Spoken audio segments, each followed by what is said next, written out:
नमस्कार। पुनः स्वागत है सभी दर्शकों का हमारे कार्यक्रम टी विद ओशो की श्रृंखला में। हमारे साथ स्वामी शैलेंद्र सरस्वती जी इसी श्रृंखला में हमसे फिर वार्तालाप करेंगे। मैं अपने नए दर्शकों को संक्षेप में बता दूं कि पहली जो हमने एपिसोड्स किए हैं, अध्यात्म क्या है से हमारी बातचीत शुरू हुई और स्वामी जी ने बताया बहुत ही सुंदर तरीके से ओशो का जो संदेश है अध्यात्म के बारे में, वो 4 स्तंभ, जीवन के प्रति सम्मान, ध्यान, प्रेम और ओंकार। आपका स्वागत है। नमस्कार मस्तो बाबा। नमस्कार। और सभी दर्शकों को भी नमस्कार। मैं बहुत जगह पर ओशो के जो प्रेम करने वाले हैं, मित्र हैं, उनसे मिलता रहता हूँ। मैं आपकी बातचीत सुनकर एक दुर्घटना देख रहा हूँ। आपने मुझे 17 साल पहले की एक बात बताई। ओशो ने कहा इन चरणों के साथ समाधि या शांत या मौन होकर एक शून्य का संगीत सुनना है, श्रवण में जाना है।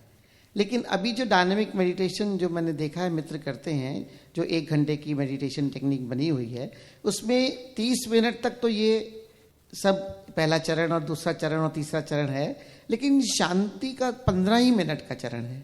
और पहले जो आप 17 साल की बात मुझे जो आपने कहा कि पहले जो कोई संत या महापुरुष होते हैं, जैसे उनको ज्ञान हुआ या जिनसे उनको लाभ हुआ, वो उसी की चर्चा करते हैं। तो क्या 15 मिनट में ये जो पहले 17 साल में ओशो का मकसद था, क्या पूर्ण हो सकता है? देखिए, सिर्फ इतनी सी बात नहीं, और भी डिटेल में जानना होगा, कहाँ भूल चूक हो गई। आज की तारीख में डायनेमिक मेडिटेशन के नाम पर जो प्रचलित है और ओशो ने जो सिखाया था, उसके ऑडियो मौजूद हैं अभी भी, वो आप सुन सकते हैं। उदाहरण के लिए माउंट आबू में, महाबलेश्वर में, माथेरान में, नारगोल में जब ओशो ने शिविर लिए, उन्होंने खुद सक्रिय ध्यान कराया। तब उन्होंने क्या निर्देश दिए हैं, बाद में क्या हुआ, निर्देश खो गए। उसकी पूरी कहानी मैं आपको बताऊंगा कैसे ये सब चीज़ें गड़बड़ हो गई। ओशो जब स्वयं निर्देश देते थे, कैंप के पहले दिन वो बता देते थे कि आपको 24 घंटे मौन रहना है या मिनिमम जरूरी बात करनी है, और अन्य निर्देश भोजन के बारे में, नींद के बारे में, शारीरिक श्रम के बारे में सब देते थे। उसमें से महत्वपूर्ण बात होती थी, आपको हमेशा आंख पे पट्टी बांधे रखनी है। जब आप चल रहे हैं तब थोड़ी सी खिसका लीजिए कि 4-5 फुट दिखाई दे। बाकी आंख बंद रखनी है, आंखों से ऊर्जा व्यर्थ ना जाए। कानों में रुई के फाहे लगाने हैं। उस समय हमारे देश में ईयर प्लग्स नहीं मिलते थे, अब तो मिलने लगे सर्वत्र। तो रुई के फाहे, उसमें हल्का सा तेल लगा लेते थे तो वो चिकना हो जाता था, ताकि इरिटेशन ना करे। अपने कान बंद रखना है, केवल प्रवचन के समय रुई के फाहे निकालने हैं, और हर मेडिटेशन में रुई के फाहे लगाने हैं ताकि बाहर की आवाज़ों से छुटकारा हो सके। और ओशो स्वयं निर्देश देते थे ध्यान में। तो पहले चरण में वो कहते थे गहरी सांस, फिर दूसरे में कहते थे रेचन, कैथारसिस, तीसरे में कहते थे मैं कौन हूँ, प्रश्न। बाद में उन्होंने उसकी जगह हु कर दिया। चौथे चरण में वे कहते थे अब रुक जाओ और सुनो गौर से। ओंकार का नाद गूंज रहा है, और जब हम कान बंद किए हुए हैं तब बाहर की आवाज़ें तो बहुत कम आ रही हैं। चूंकि ओशो स्पीकर पे बोल रहे हैं, उनकी आवाज़ सुनाई दे रही है, अन्य सब आवाज़ें। और एक तो शिविर होते भी थे उन जगह जहाँ कोई भीड़ भाड़ है ही नहीं, अन्य कोई आवाज़ है ही नहीं। ज़्यादा से ज़्यादा कोई पंछी बोल रहा होगा कि हवा चलेगी, कि वृक्ष से पत्तों की सरसराहट होगी, छोटी मोटी आवाज़ें। जब कान बंद हैं तो वो आवाज़ें भी नहीं आएंगी, केवल ओशो का निर्देश सुनाई दे रहा है कि सुनो। एक मौन संगीत, silent music is echoing within you। अपने अंतरात्मा की आवाज सुनो, भीतर प्रकाश देखो। वो जो 15 मिनट था साइलेंस का, उसमें 3 मुख्य बातें थी, ओंकार, आलोक और आनंद। स्पष्ट निर्देश ओशो देते थे। 3 निर्देश विशेष थे कि भीतर के शून्य में, वो खाली नहीं है शून्यता, वह ओंकार की ध्वनि से गूंज रही है, आलोक, प्रकाश ही प्रकाश है वहां, और आनंद, अकारण प्रफुल्लता, उसमें रमो, उसमें डूबो। ये 3 निर्देश होते थे। और तब उसके बाद आखिरी चरण आता था अहोभाव से भरना। तो जब ओशो स्वयं लेते थे उस समय संगीत नहीं था, तो ओशो बस इतना ही कहते थे, हाथ जोड़ के अहोभाव से भरें, धन्यवाद से भरें। अब सुनिए, सन 1974 में जब पूना आश्रम एस्टेब्लिश हो गया, ओशो वहां आ गए और उन्होंने बाहर निकलना बंद कर दिया प्रवचन के अलावा, ध्यान प्रयोग कराने बंद कर दिए। दूसरी समस्या ये थी, अब जो ऑडियंस आ रही थी उसमें सारी दुनिया के विभिन्न भाषा वाले लोग थे।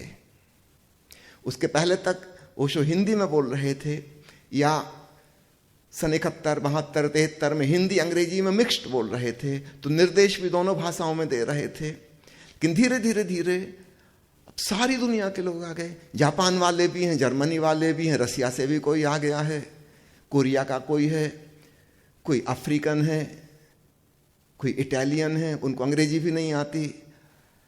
अब निर्देश को इतनी सारी भाषाओं में तो नहीं बना सकते थे, कितनी भाषाओं में बोलेंगे? अगर सब भाषाओं में बोलेंगे तो 15 मिनट में तो फिर मौन हो ही नहीं पाएगा। तो फिर मध्य मार्ग यह निकाला गया कि उसमें कोई इंस्ट्रक्शन ना हो, जस्ट साइलेंस। ये एक आउट ऑफ द सिचुएशन, एक मजबूरी थी, परिस्थिति की लाचारी थी कि इतने सारे लोगों को बार बार समझा तो नहीं सकते, तो एक बार शुरुआत में बता दिया जाए और बाद में फिर पूरे शिविर में कहने की जरूरत नहीं, सिर्फ म्यूजिक ही पर्याप्त है। जैसे ही घंटी बजी सब लोग समझ जाएं कि क्या है। अब धीरे धीरे क्या हुआ, वो निर्देश भी विलीन हो गए। लोगों के पास कैसेट है, उसमें केवल म्यूजिक है। और कैसेट में एक और गलती हो गई, कैसेट आती थी सिर्फ 45 मिनट की, एक तरफ 45 मिनट की, दूसरी तरफ 45 मिनट की, इससे बड़ी नहीं आती थी, या आती भी थी 1 घंटे वाली, तो फिर वो उसकी टेप बहुत पतली थी, वो जल्दी खराब हो जाती थी, टूट जाती थी। तो सबसे ज़्यादा उपयोगी थी 90 मिनट वाली कैसेट, तो 45 मिनट थे एक तरफ। अब उसमें मजबूरी थी कि 15 मिनट का क्या करें, तो इंस्ट्रक्शन था कि जब 45 मिनट, वो 30 मिनट पूरे हो जाएंगे, 10-10 मिनट के 3 चरण, तो घंटी बजेगी, वहां पे कैसेट बंद कर दीजिए और 15 मिनट बाद चाहे तो अलार्म भर के, या अगर कोई अन्य व्यक्ति करा रहा है तो घड़ी देख के अंदाज से 15 मिनट बाद, या आप अकेले कर रहे हैं, आपको लंबे समय करना है तो और लंबे समय बाद फिर से दोबारा ऑन करिए और फिर अहोभाव वाला 5वां चरण, मस्ती में झूमिए। ये सारी बातें सब लोगों तक नहीं पहुंचती, वहां गलती हो जाती है। मैं ऐसे लोगों को जानता हूं जो शिकायत करते हैं कि हम 16 साल तक ध्यान करते रहे, हमको कुछ फलित नहीं हुआ। और बाद में पता चला कि उनको पता ही नहीं था कि 30 मिनट के बाद कैसेट बंद करनी है, क्योंकि वहां तो सिर्फ मुश्किल से 30 सेकंड का गैप था, फिर चालू करने पे 5वां चरण शुरू हो जाएगा, सिर्फ 30 सेकंड का गैप था। उनको पता ही नहीं था कि यहाँ कैसेट बंद करनी है। वो सोचते थे यही ध्यान है, बस कैथारसिस कैथारसिस कैथारसिस, हो चिल्लाओ और बस 5वां चरण शुरू। जो असली मुद्दा था, जो 17 साल ओशो सिखाते रहे कि मौन में डूबना है, मौन के संगीत को सुनना है, वो गायब ही हो गया। मिसअंडरस्टैंडिंग, लोगों तक खबर ही नहीं पहुंची। लोग पढ़ते नहीं हैं, ठीक से सुनते नहीं हैं, कुछ भी शुरू कर देते हैं और दूसरों को सिखाना शुरू कर देते हैं। यही लोग दूसरों को सिखा रहे थे। मैं उस एक बड़े ग्रुप को जानता हूं जिनके मेडिटेटर इंस्ट्रक्टर ने उनको सक्रिय ध्यान करवाए कई सालों तक। उनको पता ही नहीं था कि 4थे चरण में 15 मिनट शांत, निश्चल, निष्क्रिय हो जाना है। सालों से कर रहे थे। वो बात ऐसे खुली, एक दिन एक डॉक्टर थे, वो शिकायत करने लगे, मुझसे कहने लगे कि सक्रिय ध्यान हम रोज करते हैं, बड़ा भारीपन आ जाता, दिन भर थका थका से लगता हूं, मजा नहीं आता। मैंने कहा दोगी, मुझे तो बहुत ज्यादा मजा आता है, बल्कि ऊर्जावान और स्फूर्ति से भर जाता हूं। तो उनका पूरा ग्रुप कहने लगा कि हम लोग तो थके थके हो जाते हैं। मुझे तो अंदाज नहीं लगा कि क्या कर रहे हैं। बाई चांस पता चला, किसी संयोग की बात, उन्होंने कहा कि ऐसा ऐसा करते हैं। मैंने कहा हद हो गई, 4था चरण करते कि नहीं? बोले वो तो 30 सेकंड का है बस। मैंने कहा भाई साहब, वहां पे कैसेट बंद करनी है। कहने लगे हमको किसी ने बताया नहीं, हम तो कई साल से कर रहे हैं। इतनी मिसअंडरस्टैंडिंग। और ओशो की किताब पढ़िए आप, जिसमें सक्रिय ध्यान का वर्णन है। सबसे पहली किताब है रजनीश ध्यान योग, उस समय सन 1975-76 में छपी थी। उसके बाद फिर उसके नए नए संस्करण छपे।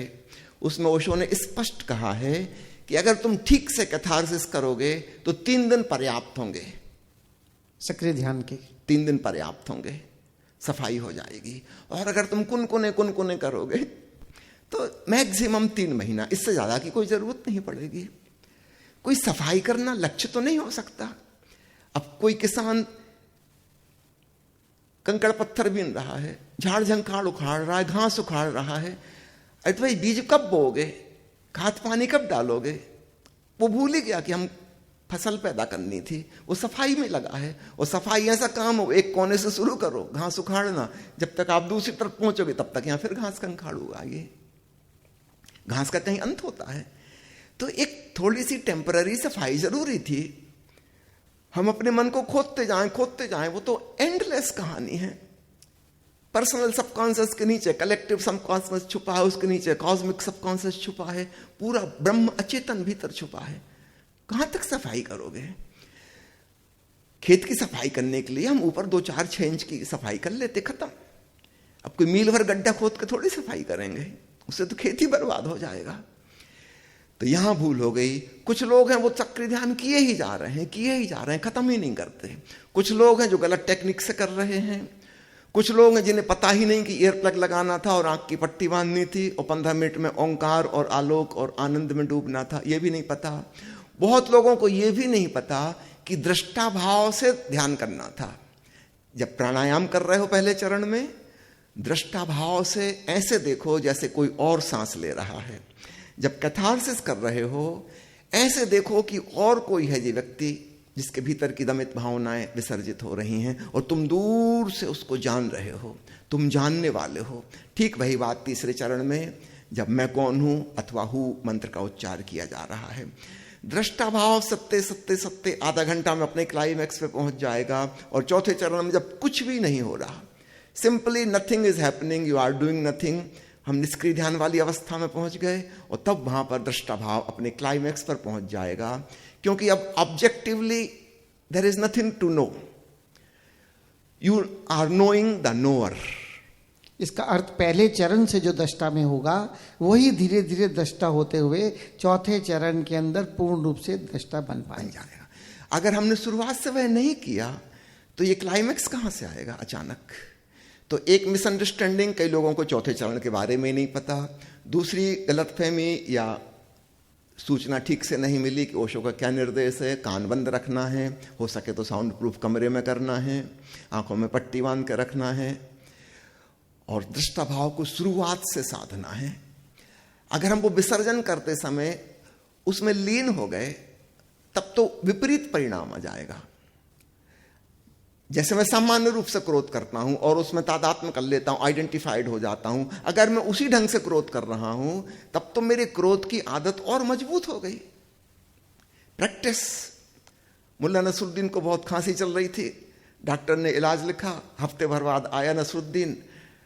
डॉक्टर ने पूछा कि नसरुद्दीन खांसी बेहतर है?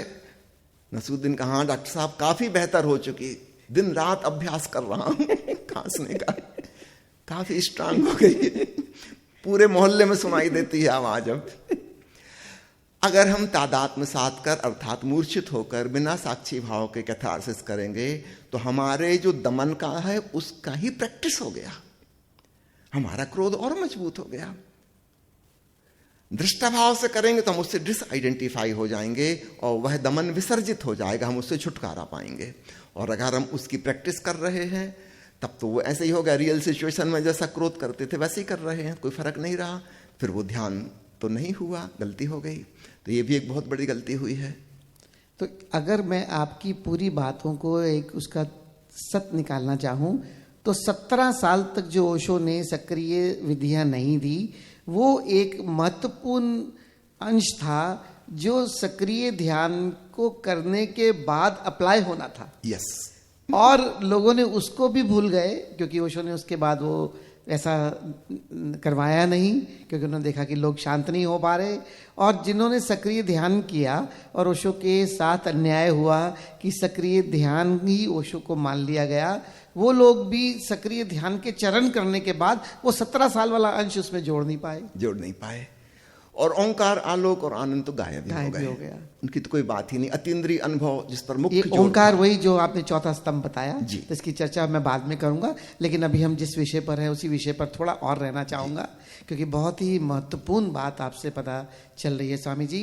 क्योंकि ये जो बात आप बता रहे हैं, क्योंकि कोई भी व्यक्ति जो ओशो के साथ उस समय जिया, जिसने ये 13 साल का, क्योंकि मुझे भी बहुत साल हो गए ओशो को पढ़ते और सुनते हुए, लेकिन ये 17 साल की जो भूमिका है ये मैं पहली बार आपसे जान रहा हूँ। और दूसरा, ये जो इतने दुर्घटनाएं घटी हैं सक्रिय ध्यान से, तो जो लोग सक्रिय ध्यान को ही सब कुछ ओशो का मान रहे हैं, इसका मतलब उनको भी 3 महीने से ज़्यादा उसको करने की आवश्यकता नहीं है। समझ, मैं आपसे एक बार निवेदन कर सकता हूँ, वो किताब का आप दोबारा उल्लेख कर दें।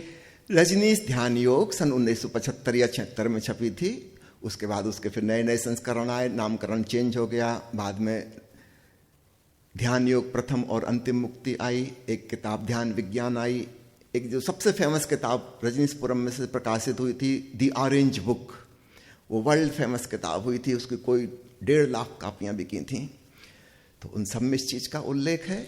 जिस किताब में इस चीज का भी उल्लेख है कि ये 3 महीने भी पर्याप्त है, अगर कुनकुना भी करो। मैं ऐसा करूंगा, उसका ओरिजिनल जो है उसका PDF YouTube पर डाल देंगे ताकि सब लोग देख सकें किस किताब में है, कहां पर है। ओशो ने कहा मैक्सिमम 3 महीना और मिनिमम फुल इंटेंसिटी से करोगे तो 3 दिन पर्याप्त है। इसका अर्थ ये हुआ स्वामी जी कि ध्यान के बारे में जो हम आपसे समझ ले रहे हैं कि 3 महीने में मान लो मैंने कुनकुना करते हुए भी सफाई की, उसके बाद जो 17 साल उनका जो निर्देश है सांस को देखते ही, उसके बाद भाव, मन से पार, भावों से पार जाकर मैं श्रवण में डूब सकूं, ये ओंकार और आलोक के को महसूस कर सकूं, ये इसकी साधना मुख्यता करनी है। जी, असली लक्ष्य तो वही है, बाकी तो एक साधन था वहां तक पहुंचने का।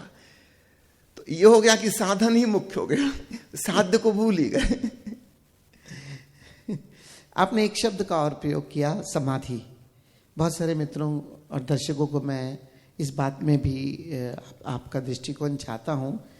ध्यान और समाधि को आप किस तरह से इसका भेद समझा सकते हैं? देखिए, अगर एक ही शब्द में आपको लेना है तो आप ऐसा कह सकते हैं, ध्यान का ही एक्सटेंशन, उसका जो आखिरी क्लाइमेक्स आएगा वो समाधि है। फिर भी शार्ट में समझने के लिए, डिफरेंशिएट करने के लिए अगर कहें तो ध्यान का अर्थ एक शब्द में है साक्षी भाव, दृष्टा भाव। मैं जो जान रहा हूं मैं उससे पृथक और भिन्न हूं, चाहे वो बाहर जगत का कोई ऑब्जेक्ट हो अथवा मेरा ही तन मन हृदय हो, मैं इससे भिन्न हूं, मैं इससे पृथक हूं। तो डिसआइडेंटिफिकेशन इसका मूल सूत्र है। हम इतने सजग हो जाएं कि हमारी यह सजगता जिस चीज को जान रही है उससे भिन्न महसूस कर सके। मान लो मैं सांस को देख रहा हूं तो मैं जानने वाला हूं कि सांस चल रही है, सांस एक ऑब्जेक्ट है, विचार चल रहा है, एक ऑब्जेक्ट है, थोड़ी देर पहले नहीं था, अभी आया, अभी चला जाएगा, लेकिन मैं तो कंटिन्यूस मौजूद हूं। सांस में रोक भी लूं 5 सेकंड को, 10 सेकंड को, तो मैं तो मौजूद हूं, मैं सांस नहीं हूं। सांस आती जाती है। मां के गर्भ में बच्चा होता है 10 महीने बिना सांस के, वो तो है, सांस तो नहीं है। विचार के बिना, भाव के बिना भी हम हो सकते हैं, हमारा होना अलग है। तो हमको पृथक करना है। महावीर ने इसको कहा है भेद विज्ञान। हम भेद करें, मैं क्या हूं और मैं क्या नहीं हूं, तो हम दूर होते जाएं, खिसकते जाएं, जो जो चीज छोड़ी जा सकती हैं। उपनिषद के ऋषि कहते हैं नेति नेति। ओशो की एक किताब का शीर्षक भी है नेति नेति हिंदी में। अंग्रेजी में एक किताब है नाइदर दिस नॉर दैट, ये भी नहीं, ये भी नहीं। जिस चीज को भी मैं पृथक कर सकूं उससे पृथक हो जाऊं। तो ये है ध्यान की प्रोसेस। अब इसी का दूसरा हिस्सा समाधि। ध्यान में हम जाएंगे, अंततः हम द्वैत में पहुंचेंगे, डुअलिटी में। ऑब्जर्वर एंड ऑब्जर्व्ड, दो हो गए, एक जानने वाला और एक जिसे जाना जा रहा है। समाधि है अद्वैत की अवस्था, where the observer becomes the observed. जब हम अतीन्द्रिय अनुभव महसूस करते हैं, चाहे प्रकाश का, चाहे ध्वनि का, आनंद का, अथवा कोई और भांति भांति का अनुभव हो सकते हैं, अब उसके साथ साक्षी नहीं होना है। बहुत भेद की बात है। वहां पे लौलीन होना है, तल्लीन होना है। भगवान महावीर ने एक शब्द उपयोग किया है जो सामान्य भाषा में नहीं है, उसका नाम है संलीनता। अगर बाहर की दुनिया में हम आइडेंटिफाइड होने को कहते हैं तल्लीनता, तो भीतर वैसी चीज नहीं है तल्लीनता वाली। एक नया शब्द गढ़ना होगा, संलीनता, स्वयं में लीनता। तो वो जो हमारा स्वयं का होना है, वो जो चैतन्य है, ओंकारमय, आलोकमय, अब उसके साथ आइडेंटिफिकेशन बनाना है, यह मैं हूं। तो ध्यान में आइडेंटिफिकेशन तोड़ना था, भेद विज्ञान, ताकि स्पष्ट हो जाए मैं क्या नहीं हूं। अब हम उस जगह पहुंच गए जहां हमें स्वयं को ही स्वयं का अनुभव हो रहा है, लेकिन पुरानी आदतवश हम वहां भी द्वैत भाव कायम रख सकते हैं, और तब समाधि फलित नहीं होगी। हम सुनते रहेंगे ओंकार की ध्वनि, लेकिन हमको यही लगेगा कि मैं तो इससे अलग हूं, क्योंकि हमने इतनी प्रैक्टिस की है दृष्टा भाव की, साक्षी भाव की। वो हमारा एडिक्शन, एक लत पड़ गई, वो छूटेगी नहीं। रामकृष्ण परमहंस इसको एक बड़ी सुंदर कहानी से कहते थे कि नमक का एक पुतला जंगल में भटक गया था, खोजता था कि मेरा मूल कहाँ है, मेरा उद्गम कहाँ है, स्रोत कहाँ है, मेरे जीवन का लक्ष्य क्या है। किसी ने बताया कि सागर तुम्हारा वहीं से जन्म हुआ है, वही तुम्हारा गंतव्य और परम मंजिल भी है। तो सागर की खोज में वह निकला। एक दिन पहुंच गया सागर किनारे, पता चला कि यही है सागर, वो बैठ गया किनारे। लेकिन उसने जो सुना था कि सागर को जानकर विराटता का अनुभव होता है, असीम आनंद आता है, ऐसा तो कुछ नहीं हो रहा। तब किसी ने कहा कि सागर को किनारे बैठकर नहीं देखना है, तुम सागर में छलांग लगाओ, इसकी गहराई नापो। ये एक ट्रिक थी कहने की, गहराई नापो।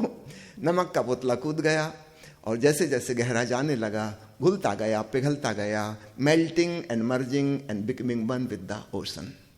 एक दिन सागर को उसने जाना, लेकिन सागर होकर जाना, अलग से नमक का पुतला रहकर नहीं जाना। तो सागर को जानने के भी दो उपाय हो सकते हैं। एक है हम तटस्थ होकर, कूटस्थ होकर किनारे से देखें कि वो रहा सागर, माना कि यह भी सागर है ये, लेकिन सागर की सतह हैं, लहरें ही लहरें हैं, सागर तो बहुत विशाल है। वो तो नमक का पुतला जब घुल जाए तब दूसरे ढंग से सागर को जानेगा, सागर होकर सागर को जानेगा। हमारे प्यारे सदगुरु ने अपना नाम परिवर्तन किया अंत में, ओशो। विलियम जेम्स की कविता ओशनिक एक्सपीरियंस पर आधारित सागरी अनुभव।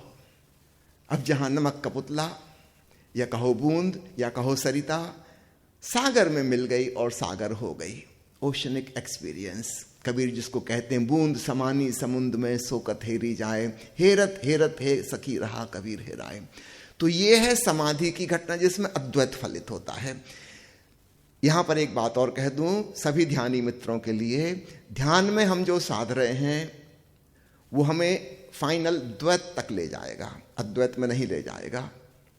अद्वैत फलित होगा जब हमारे भीतर जो हमें अपना स्वयं का अनुभव हो रहा है अतीन्द्रिय अनुभूतियों के रूप में, उसमें हम डिसॉल्व हो जाएं, उसके साथ एकात्मीय हो जाएं। तो वहां बैठ के हम नमक के पुतले की तरह ना देखें। कबीर साहब ने बड़ी मजाक उड़ाई है कि हेरत हेरत हे सखी रहा कबीर हेराए, बूंद समानी समुद्र में सोकत हेरी जाए, ये कहा। और एक जगह उन्होंने मजाक उड़ाई है, मैं बोरी डूबन डरी रही किनारे बैठ, जिन खोजा तिन पाइया गहरे पानी पैठ। अब वहां भीतर गहराई में बैठ जाना, और वहां तुम बचोगे ही नहीं। हम खोज में तो जाएंगे स्वा की, लेकिन स्वा वहां नहीं मिलेगा, वहां मिलेगा सर्व, परमात्मा मिलेगा। तो स्वामी जी जो मैं समझा, मैं एक बार आपको इसका दोहराना चाहूँगा कि जहाँ मैं कहीं गलत समझा, क्योंकि मेरे प्यारे दर्शक भी इस बात का लाभ उठा पाएंगे। तो मैं संक्षेप में अगर कहूँ तो ध्यान को दो हिस्सों में बांटा जा सकता है। एक है कि रॉन्ग एसोसिएशन से मैं साक्षी होकर अपने आप को तोड़ दूँ, और दूसरा चरण जो फिर मैं राइट एसोसिएशन जो मेरा है, जो मैं स्वयं के भीतर ही लीन होकर और स्वयं में ही डिसॉल्व हो जाऊं, ये दूसरा अंश है। क्या ये 2 चरण जाना मैंने, ये ठीक बात है? बिल्कुल ठीक है ना। संक्षेप में यही सारा सार सूत्र है। साधना की शुरुआत हम साक्षी भाव, दृष्टा भाव से करेंगे। पतंजलि का योग शास्त्र वहीं से शुरू होता है, दृष्टा बनो, और अंत जाके समाधि पर होता है।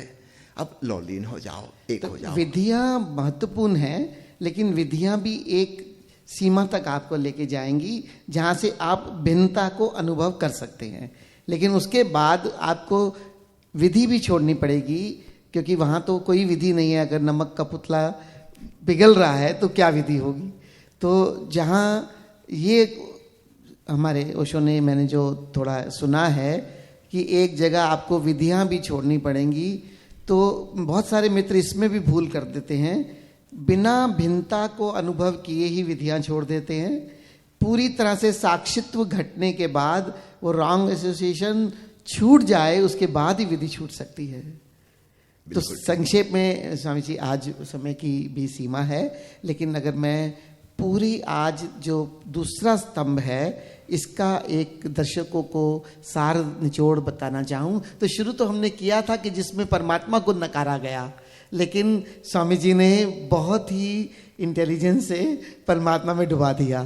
तो मैं ये कहूँगा कि जो नए मित्र हैं, जो परमात्मा को नहीं मानते या जो प्रैक्टिकल या लॉजिकल बात करते हैं, वो ध्यान के माध्यम से अपने जीवन को सुंदर और बेहतर बना सकते हैं। और जो परमात्मा की खोज कर रहे हैं, वो ध्यान के अंदर और डूबते डूबते सही तादात्म्य बनाकर स्वयं को बिटाकर परमात्मा को पा सकते हैं। तो दर्शकों, आप क्या खोज रहे हो, ये आप ठीक तरह से अपने भीतर जान लीजिए। संसार भी सुंदर है और परमात्मा भी उपलब्ध है। मेरे देखे यही दूसरे स्तंभ का आपकी सार तत्व है। थैंक यू मस्तो बाबा। धन्यवाद स्वामी जी आपके समय का। और फिर मिलेंगे एक नई कड़ी में टी विद ओशो। धन्यवाद। धन्यवाद। जय ओशो।